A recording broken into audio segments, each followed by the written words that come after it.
Rero bakunzi ba Samuzos TV mbanje kubasuhuza nizera ko bimeze neza, mbibutsa gukanda subscribe, like, share na comment kugira ngo dukomeze kubana.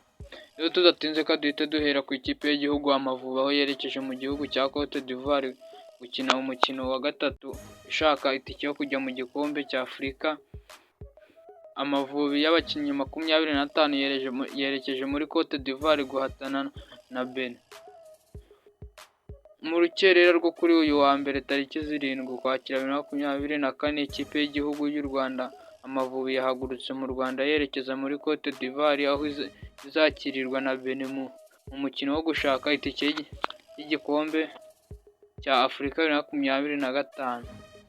Rero mu bakinnyi ikipe y'igihugu Amavubi yahagurukanye bagenda hanze gukinana harimo Mugisha Bonheur, Ruboneka Steven, Kwizera George, Kari John, Marvin, Mugisha Gilbert, Niyibizi Ramazani, Muhire Kevin,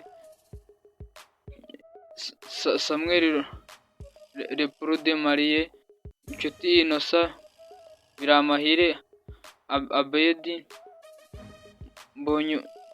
Mbonyumwami Tayiba, Imanishimwe Emmanuel, hakaba harimo n'umukinnyi bita Ntwari Fiacre, Buhake Kerema Twizere, Niyongira Patience, Umburenga Fitina, Byiringiro Gilbert, Niyomugabo Claude, Mutsinzi Ange, Manzi Thierry, Niyigena Kerema, Ishimwe Innocent, Nshimiyimana Yunusu, Bizimana Djihad, Ruboneka Jean Bosco.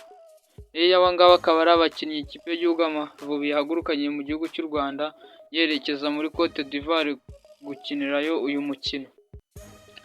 Iyi kipe yahagurutse ku isaha ya 7:40 z'ijoro igiye kwitegura umukino w'umunsi wa gatatu w'amatsinda yo gushaka itike y'igikombe kizabera muri Maroc hagati y'ukwezi Ukuboza 2025 ndetse na Mutarama 2026, uzabera muri Felix Hapo Out Boyguenet tariki 11 Ukwakira 2024 saa 12 z'umugoroba, aho umutoza Frank Siripta mu bakinnyi 38 yari yahamagaye ku ikubitiro yajyanyemo 25.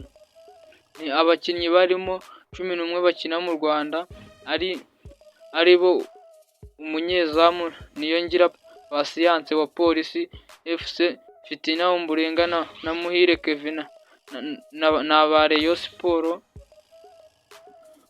Mbonyumwami Tayiba wa Marine FC ndetse na Byiringiro Gilbert, Niyomugabo Claude, Niyibizi Ramadani, Mugisha Gilbert, Niyigena Kerema, Nshimiyimana Yunusu, Ruboneka Jean Bosco ba APR FC.